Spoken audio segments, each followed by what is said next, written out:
बिस्मिल्लाहिर्रहमानिर्रहीम। अस्सलामुअलैकुम। मेरा शोहर बैरूनी मुल्क था। मुझे हर रात नंद के कमरे से अजीब किस्म की आवाजें आती थीं। मुझे नंद पर शक होने लगा। अगली रात मैं ये देखने के लिए नंद के साथ सो गई। आधी रात को नंद ने कहा, भाभी मुझे बहुत प्यास लगी है, बाहर से पानी ला दो। जैसे ही मैं पानी लाई तो नंद ने दरवाजा बंद कर लिया था और अजीब सी आवाजें आ रही थी। अगली रात मैंने नंद के साथ सोने का नाटक किया तो मेरी चीख निकल गई, क्योंकि नंद ने मेरी शादी जब से गांव में हुई थी, मेरी जिंदगी में बहुत से अजीबोगरीब वाकयात पेश आ रहे थे। सबसे पहले तो ये हुआ कि मेरा शोहर मुल्क से बाहर कमाने की गरज से चला गया। अब मैं अपने घर में अकेली थी। ससुराल में मुझे कोई पहचानने वाला, सहारा देने वाला कोई नहीं था। एक रात का जिक्र है कि मैं अकेली अपने कमरे में सोने की तैयारी कर रही थी कि मुझे बाहर किसी के कदमों की आवाज आई। ये आवाज इतनी वाज़िया थी कि मेरे जहन पर एक खौफ सवार हो गया। उसके बाद मैं सोने के लिए लेट गई, मगर फिर भी मेरा दिमाग खौफ के जेरे असर रहा। फजर तक मुझे नींद न आई।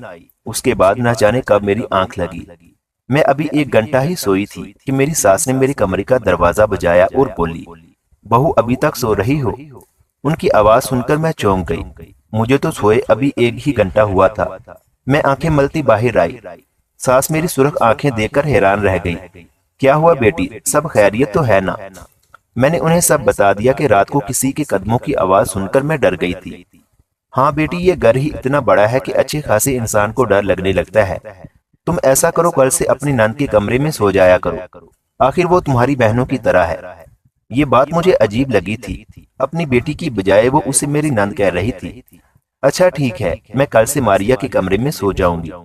मैंने खुशदिली से सर हिलाया और आकर नाश्ता बनाने लगी। अभी तक मेरी नंद मारिया सोकर नहीं उठी थी।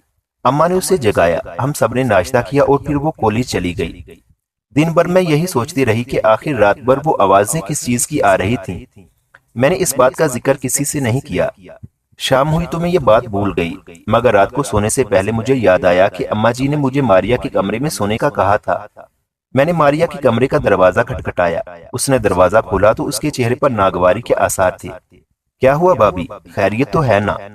अम्मा जी ने मुझे कहा था कि मैं तुम्हारे कमरे में सो जाऊं। मैंने मारिया से कहा, भाभी मैं आपको अपने कमरे में नहीं सोने दे सकती। मैं रात को देर तक पढ़ती हूँ, कमरे की बत्ती जलती रहती है, आपको नींद नहीं आएगी। मारिया की इस बात पर मैंने उसका हाथ थाम लिया। नहीं मारिया, कोई बात नहीं, मुझे नींद आ जाएगी। मैं हर तरह के माहौल में सो लेती हूँ, बस अपने कमरे में मुझे डर लगता है। तुम फिक्र न करो, मैं तुम्हें जरा भी परेशान नहीं करूंगी। मेरी बात पर मारिया ने एक बार फिर मुंह बनाया और बोली, ठीक है भाभी, कल से आप मेरे कमरे में सो जाइएगा। नहीं मारिया, मैं आज भी अपने कमरे में नहीं सो सकती। कल रात मैंने अजीब सी आवाजें बाहर वाली राहदारी में सुनी थी। उसके बाद से मेरा मन नहीं कर रहा कि मैं अपने कमरे में जाकर सो जाऊं, और मैं वादा करती हूँ तुम्हें किसी किस्म की तकलीफ नहीं होगी। यह कहकर मैं अपने कमरे में चली गई ताकि अपना बिस्तर वगैरह लाकर मारिया के कमरे में डाल दूं। लेकिन जब मैं कंबल वगैरह लेकर वापस आई तो मारिया दरवाजा बंद कर चुकी थी। मुझे बहुत बुरा लगा। मैं अपने कमरे में जाकर सो गई, मगर रात भर वही होता रहा। अजीब सी आवाज ने मेरा दिल हिलाकर रख दिया। अगली सुबह सास ने पूछा तो मैंने वही शिकायत कर दी। उनसे कहा कि मारिया ने अपने कमरे में मुझे जगह नहीं दी। सास ने मारिया को डांट दिया और बोला, कल से तुम इसे अपने साथ सुलाओगी, अब मुझे शिकायत का मौका न मिले। अब मारिया के पास कोई बहाना नहीं था। रात को उसके कमरे में मैंने अपनी जगह बना ली और कंबल तानकर सो गई। रात का न जाने कौन सा पहर था कि मारिया को प्यास लगी। उसने मुझे हिलाकर जगाया और बोली, भाभी बात सुने, मुझे बहुत प्यास लग रही है। ऐसा करें मेरे लिए जाकर पानी का गिलास ले आए। बहुत प्यास लग रही है, तबीयत में घुटन महसूस हो रही है। मारिया की बात सुनकर मैं फौरन घबरा गई। क्या हुआ मारिया, तुमने रात को क्या खाया था? भाभी डॉक्टर मैं हूँ, आप नहीं, जाए मेरे लिए जाकर पानी ले आए। मारिया ने कहा तो मैं शर्मिंदा सी होकर उठ खड़ी हुई। दरवाजे से बाहर जाते मैंने देखा कि मारिया गुस्सा भरी निगाहों से मुझे घूर रही थी। खैर मैं पानी लेने चली गई। पानी लेकर जैसे ही मैंने दरवाजे पर आकर दरवाजा बजाया तो ये देखकर हैरत की इंतहा न रही। दरवाजा अंदर से बंद था। मारिया दरवाजा खोलो, मैं इस वक्त कहाँ जाऊंगी? मैंने हल्की सी आवाज में कहा। घर में ज्यादा शोर भी नहीं करना चाहती थी, इसलिए खामोशी से हल्की हल्की दस्तक दे रही थी, मगर मारिया ने दरवाजा नहीं खोला। मेरी तो जैसे खौफ के मारे जान ही निकल गई। रात के अंधेरे में घर भी इतना खुला था कि एक कमरे से दूसरे कमरे जाते हुए डर लगता था, मगर क्या करती। पूरे 10 मिनट मारिया के कमरे के बाहर खड़ी रही। मगर उसने जवाब नहीं दिया। मजबूरी में डरते डरते अपने कमरे की तरफ बढ़ी। मुझे लग रहा था जैसे कोई मेरे कमरे में पहले से मौजूद हो। मैंने बाहर की राहदारी की रोशनी जलाई, अच्छी तरह से अपने कमरे में देखकर अंदर गई और फिर दरवाजे को कुंडी लगाई। बेड पर लेटे काफी देर यूं ही गुजर गई। रात का न जाने कौन सा पहर था कि शोर से मेरी आंख खुल गई, बिल्कुल वैसा ही शोर। मुझे महसूस हुआ तो घबराहट सर पर तारी हो गई। डर के मारे मैं अपने बिस्तर में रही। काफी देर गुजर गई और शोर आना बंद हो गया। अब मुझे इत्मीनान था। मैं वापस सोने के लिए लेट गई और सुबह को मेरी आंख खुली। मगर अब मैंने तहैया कर लिया कि मारिया की इस चालाकी में नहीं आऊंगी। आखिर वो मुझे अपने कमरे में सोने क्यों नहीं देती। मैंने ना ही सास से गिला किया और ना ही मारिया से इस बात का शिकवा किया, लेकिन फिर रहा ना गया। अगले दिन मारिया मुझसे कहने लगी, भाभी रात को मैंने आपको पानी लेने भेजा था, उसके बाद न जाने आप कहाँ चली गई। मैं आपका इंतजार करती रही। मारिया की बात सुनकर मेरी हैरत की इंतहा न रही। लोग भी कितने मुनाफिक और झूठे होते हैं। खैर क्या कह सकती थी, मैंने खामोशी इख्तियार कर ली। अगली रात मैं फिर मारिया के कमरे में सो गई। रात को फिर वही तमाशा हुआ। उसने मुझे पानी के लिए जगाया। मैंने मारिया से वादा लिया कि वो दरवाजा बंद नहीं करेगी, लेकिन उसने फिर वही हरकत की, दरवाजा बंद कर दिया। और जब मैं अंदर आई तो मुझे अपने कमरे में जाकर सोना पड़ा। अब मैंने सोच लिया था कि मैं मारिया को पानी देने नहीं उठूंगी। अगले दिन मैंने खुश असलूबी से काम लिया, मारिया से किसी बात का गिला नहीं किया। इसी तरह दिन गुजर गया और रात को मैं उसके कमरे में सो गई। रात के ठीक 3 बजे उसने मुझे वैसे ही जगा दिया। बोली कि भाभी घबराहट हो रही है, मेरे लिए थोड़ा पानी ले आओ। मगर अब की बार मैंने आंख नहीं खोली और सोने की भरपूर अदाकारी की। मारिया रात भर मुझे जगाने की कोशिश करती रही, मगर मैंने भी आंख नहीं खोली। वो समझ गई कि मैं उठने वाली नहीं हूँ और फिर उसने मुझे 2-3 बार ऊंची आवाज में पुकारा। मैंने जवाब नहीं दिया तो उसे यकीन हो गया कि मैं सो रही हूँ। तब वो धीरे से उठी और अपने कमरे की अलमारी खोली, जिसकी चाबी उसने अपने पास रखी हुई थी। अलमारी से एक गठरी निकालकर दोबारा मुझ पर नजर डाली और फिर कमरे की खिड़की खोलकर पहले इधर उधर देखा। फिर उसने खिड़की में से छलांग लगा दी और बाहर चली गई। ये देखकर मेरे तो कदमों तले से जमीन निकल गई। या खुदाया, ये लड़की रात के वक्त कहाँ जा रही है। इसे कुछ तो मालूम होना चाहिए कि ये घर की इज्जत है। भाई परदेश कमाने गए हैं ताकि ये अपनी तालीम मुकम्मल कर सके, और इसे देखो ये क्या चक्कर चला रही है। एक लम्हा तो मेरा दिल चाहा कि मैं जाकर अपनी सास को बता दूं कि ये मारिया रात को किसी से मिलने गई है, मगर फिर सोचा कि इसमें हम सभी की बदनामी है। पहले मैं मारिया को खुद समझाकर देखूंगी। मैं अभी बिस्तर में लेटी ही थी कि दोबारा खिड़की खुलने की आवाज आई। मैंने उठकर खिड़की भी बंद नहीं की थी, शायद मैं बहुत डर गई थी। फिर देखा तो मारिया खिड़की से अंदर आ रही थी। उसने वो गठरी वैसे ही अलमारी में बंद की और फिर चाबी अपने पास रखकर सो गई। मैं हैरत से उसे देखती रह गई। मारिया तो बड़ी दलेर निकली। अब मेरी समझ में आया कि मारिया मुझे रात को पानी के बहाने से बाहर क्यों भेजती थी। फिर मैं चुप हो गई। मेरे हाथ में एक सुराग तो मिल गया था। अगले दिन मारिया के कमरे में सोने से पहले मैंने उसे सख्ती से मना किया कि वो रात को मुझे जगाया ना करे। मेरी नींद में खलल पड़ता है। अगर पानी पीना है तो खुद जग में डालकर यहाँ रख ले। बल्कि मैंने खुद ही पानी डालकर उसकी टेबल के पास रख दिया। अब मारिया के पास कोई बहाना नहीं था कि मुझे जगा सके। रात के इस पहर वो दोबारा अपने बिस्तर से उठी और अलमारी में झांकने लगी। मैं मुकम्मल तौर पर अलर्ट हो चुकी थी। मेरे कान उसकी आहट पर लगे हुए थे। उसने बिल्कुल वैसे ही किया, खिड़की खोली और बाहर कूद गई। मैं हैरत से उसे देखे जा रही थी। फिर मुझसे सब्र न हुआ। मैं भी धीरे से अपने बेड से उतरी और मारिया की तरफ खिड़की से कूद गई, जिसकी ऊंचाई ज्यादा नहीं थी। ये घर की पिछली तरफ खुलती थी। मेरे पाँव में जूते भी नहीं थे। एक पाँव में बहुत चुभन हो रही थी। आसपास कांटे और छोटी छोटी चीजें मेरे पाँव में चुभकर तकलीफ दे रही थी।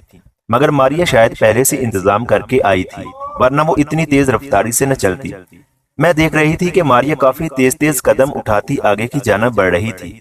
मैं भी उसके पीछे पीछे थी, अगरचे मुझे डर लग रहा था। मगर फिर मैंने सोचा कि अगर मेरी नंद इतनी बहादुर और दलेर हो सकती है तो मुझे क्या मसला है, जबकि मैं तो हक सच की तलाश में जा रही हूँ। इसकी इज्जत बचाना चाहती हूँ। थोड़ी दूर जाकर मारिया ने पीछे मुड़कर देखा, मगर खुदा का शुक्र है कि उसकी नजर मुझ पर ना पड़ी। ये एक पुराना बाग था। मारिया ने छोटी सी दीवार अबूर की और अंदर चली गई। वहां जाकर उसने न जाने क्या किया। वो जमीन पर बैठकर मट्टी खोदने लगी। मेरे पाँव में से जान निकलती महसूस हुई। मैंने और कुछ न किया और उल्टे कदम वहां से वापस आ गई। अब मैं सोचने लगी कि मारिया को काबू कैसे करूं। फिर बैठे बैठे मेरे जहन में एक तरकीब आई। मैं सारी हकीकत जानना चाहती थी। क्योंकि घर के सारे दरवाजे बंद थे, इसलिए मारिया के आने का वाहद रास्ता खिड़की थी। मैंने वो खिड़की जहाँ से मारिया निकलकर बाहर गई थी उसे अंदर से बंद कर दिया और खुद पास ही बैठ गई। मैं मारिया के आने का इंतजार कर रही थी। तकरीबन 1 घंटे बाद मुझे मारिया के आने की आहट महसूस हुई। मैं चौकन्नी होकर बैठ गई। मारिया ने हल्के से खिड़की खोलने की कोशिश की, मगर खिड़की अंदर से बंद थी। तभी मैंने सरगोशी की आवाज में कहा, मारिया, मुझे तुम्हारी हकीकत का अंदाजा हो गया है, लेकिन जब तक मुझे तुम सारी बात नहीं बताओगी मैं खिड़की नहीं खोलूंगी। सुबह तक तुम घर से बाहर रहोगी तो तुम्हारे घर वाले तुम्हारे बारे में क्या सोचेंगे, इसका अंदाजा तुम खुद ही लगा लो। मेरी बात पर मारिया गुस्से में आ गई। भाभी, तुम पागल तो नहीं हो गई? जल्दी से खिड़की का दरवाजा खोलो, मुझे अंदर आना है। मारिया की जल्दबाजी बता रही थी कि वो भी खौफजदा है, मगर मैंने साफ इनकार कर दिया कि मैं खिड़की नहीं खोलूंगी जब तक वो मुझे सारी बात नहीं बता देती। भाभी, तुम एक बार खिड़की तो खोलो, अंदर आकर तुम्हें सारी बात बताती हूँ। अब वो मेरी मिन्नतें करने लगी। फिर मैंने उससे कसम ली कि मुझे सारी बात सच सच बताएगी। तब मैंने खिड़की खोल दी। वो बड़बड़ाती हुई खिड़की से अंदर दाखिल हुई और मुझे गुस्से से देखने लगी। भाभी, खुदा का खौफ करो, मुझ पर शक करोगी? मैं 5 वक्त की नमाज पढ़ती हूँ, मुझे अपने भाइयों की कमाई का एहसास है, मैं कोई गलत काम करने नहीं गई। ये कहते हुए मारिया अलमारी की तरफ बढ़ी और वो गठरी रखने लगी। मैंने वो गठरी उसके हाथ से पकड़ ली और कहा, मुझे सारी बात बताओ जैसा कि तुमने वादा किया था, वरना मैं अम्मा जान को सब कुछ बता दूंगी। मेरी धमकी पर वो डर गई। अच्छा बैठो, मैं तुम्हें सब बताती हूँ। गठरी में क्या है ये भी दिखा दूंगी। ये कहानी उस वक्त शुरू हुई जब मेडिकल कॉलेज में मेरा पहला साल था। पहले ही दिन लड़कों ने मुझे तंग करने की कोशिश की। आप तो जानती हैं मैं बात बात पर डर जाती हूँ। शायद मेरी यही मासूमियत एक वडेरे के बेटे को पसंद आ गई। बस फिर क्या हुआ, वो तो मेरे पीछे ही पड़ गया। मैंने उसे जान छुड़वाने की बहुत कोशिश की, मगर मैं जहाँ भी जाती वो मुझे वहाँ पहले से ही खड़ा मिलता। कुछ दिनों के बाद मुझे ऐसा महसूस हुआ जैसे कि वो शिकारी और मैं उसका शिकार हूँ। अब मैं जितनी भी कोशिश करती उससे बच कर न जाती। एक दिन मैंने उससे मिन्नत की कि खुदा के लिए मेरा पीछा छोड़ दो। मेरे भाई परदेश में हैं, वो मेरे लिए पैसे कमाते हैं, मेरी फीस बेचते हैं। मुझे अच्छा नहीं लगता कि मैं कॉलेज आकर ऐसी हरकतें करूं। मेरी बात पर वो खूब हंसा और कहने लगा, मैं तुम्हारी जान छोड़ दूंगा, लेकिन इसके लिए पहले तुम्हें मुझसे एक मुलाकात करनी होगी ताकि मैं अपनी मोहब्बत का इजहार कर सकूं।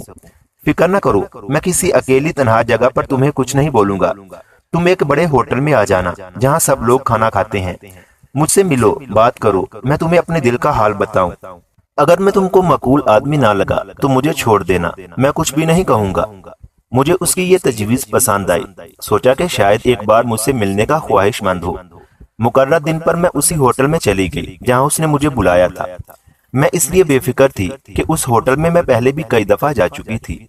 अक्सर वहाँ पर 200-300 लोग बैठे होते थे, इसलिए डर वाली कोई बात नहीं थी। हमने होटल के दूसरे फ्लोर पर मिलना था, जहाँ पर तकरीबन 300-400 कुर्सी और मेज लगे हुए थे। मुकर्रर वक्त पर मैं दानिश के साथ वहाँ पहुँच गई। मैंने उससे कहा, हम नीचे बैठकर ही बात कर लेते हैं। वो कहने लगा, वहाँ ज्यादा लोग होंगे, हम आराम से बात नहीं कर सकेंगे। यहाँ तो 2-4 लड़के ही बैठे हैं। ऐसे अच्छा नहीं लगता कि मैं अपनी इज्जत को बाजारों में रुसवा करूं। उसकी ये फिल्मी लाइन मुझे बड़ी पसंद आई। ऊपर जाकर मैंने जब देखा वहां तो पूरा हाल खाली था, एक भी आदमी वहां मौजूद नहीं था और दरवाजे पर भी कोई नहीं था। अब मुझे डर का एहसास हुआ। मैंने कहा, दानिश, ये तुम मुझे कहाँ ले आए? यहाँ तो कोई नहीं है, क्या तुमने ये हाल बुक तो नहीं करवाया? दानिश ने हाँ में सर हिलाया और एक शैतानी मुस्कुराहट उसके चेहरे पर नजर आई। तुम मुझे इसलिए यहाँ लाए हो? मैंने गुस्से और नफरत से उसे देखा। उसने मुझे आगे बढ़कर रुसवा करने की कोशिश की तो मैंने उसके मुंह पर थूक दिया। इस बात पर वो गुस्से में आ गया। मैं जल्दी से बाहर भागी। दरवाजा खोलकर एक कदम आगे ही रखा था कि उसने मुझे बाजू से खींचकर अंदर करना चाहा। इतने में एक लड़का वहां आ गया। न जाने कैसे वो फरिश्ता बनकर ऊपर आया। उसने दानिश को गिरबान से पकड़ा और मुझे उससे आजाद करवाया। मैं उसके शुक्रगुजार हुई और उसका शुक्रिया अदा करते ही नीचे आ गई। दानिश की नीयत पता चलने के बाद मेरी आंखों से आंसू बहने लगे। फिर मैं घर आ गई। उस दिन मेरा कॉलेज में दिल नहीं लगा। मैं अपने उस मोहसिन के बारे में सोच रही थी कि जिसने मुझे दानिश के अजाब से बचाया था। खैर 3 दिन के बाद मुझे मालूम हुआ कि वो हमारे ही कॉलेज में पढ़ता है और ये कि उसे मेरे और दानिश के मामलात का भी पता था। तभी वो मेरा छुपकर पीछा करता था। जब ये बात मुझे मालूम हुई तो मैं उसकी बहुत शुक्रगुजार हुई। उसका नाम हसन था। मैंने उससे मिलकर उसका शुक्रिया अदा किया। मुझे हसन की ये बात बहुत पसंद आई कि उसने मिलने पर भी मुझसे इजहार मोहब्बत नहीं किया और खामोशी से मेरा हक अदा कर दिया। फिर इस बात की खबर जल्द ही दानिश को हो गई। दानिश असर और सूख वाला लड़का था। उसने अपने असर और सूख को इस्तेमाल करते हुए हसन को नुकसान पहुंचाना शुरू कर दिया। उसके बस में होता तो वो उसकी जान ले लेता, मगर वो ऐसा न कर सका।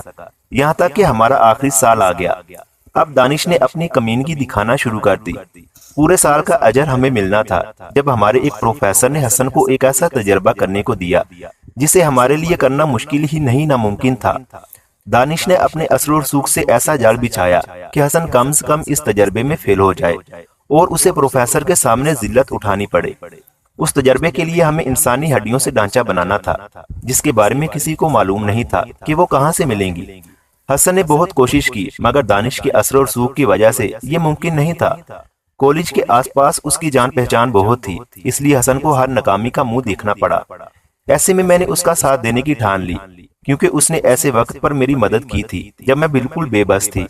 मैंने पुरानी कब्रों की तलाश शुरू कर दी। मुझे किसी ने बताया कि यहाँ पास ही जो बाग है वो जिन्नों बुतों के हवाले से मशहूर है और वहाँ पर इंसानी ढांचे अक्सर पड़े नजर आते हैं। इस बात ने मुझे हिम्मत दी।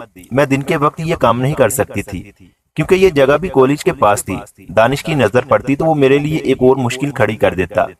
इसलिए मैंने सोचा कि मैं ये काम रात के अंधेरे में करूंगी। मैं दिन को जगह देख लेती और रात को वहां पहुंच जाती। आज चंद चीजें आखिरी रह गई थीं, जो मैंने मुकम्मल कर ली हैं। ये देखो, अब सब कुछ पूरा हो गया है। उसने खुशी से अपनी गठरी खोलकर मुझे दिखाई तो मैं हैरान रह गई। मैंने उसे सोने का कह दिया और खुद अपने बिस्तर पर आकर लेट गई। फिर उससे वादा किया कि मैं ये बात किसी को नहीं बताऊंगी। मेरी नंद की पढ़ाई मुकम्मल होने के बाद मैंने अपनी कोशिश के साथ उसकी शादी हसन से करवा दी, क्योंकि ये बात सच है, जो लोग एक दूसरे से सच्ची मोहब्बत करते हों उनके दरमियान नहीं आना चाहिए। मुझे इस बात की खुशी है कि मारिया और हसन को मिलाने में कुछ न कुछ हाथ तो मेरा भी है। अल्लाह ताला मेरी नंद मारिया को हमेशा खुश रखे, आमीन। मजीद इस तरह की अच्छी अच्छी कहानियां और वाकयात सुनने के लिए हमारे YouTube चैनल इल्मी रूम को सब्सक्राइब लाजमी करें। मिलते हैं अगली वीडियो में।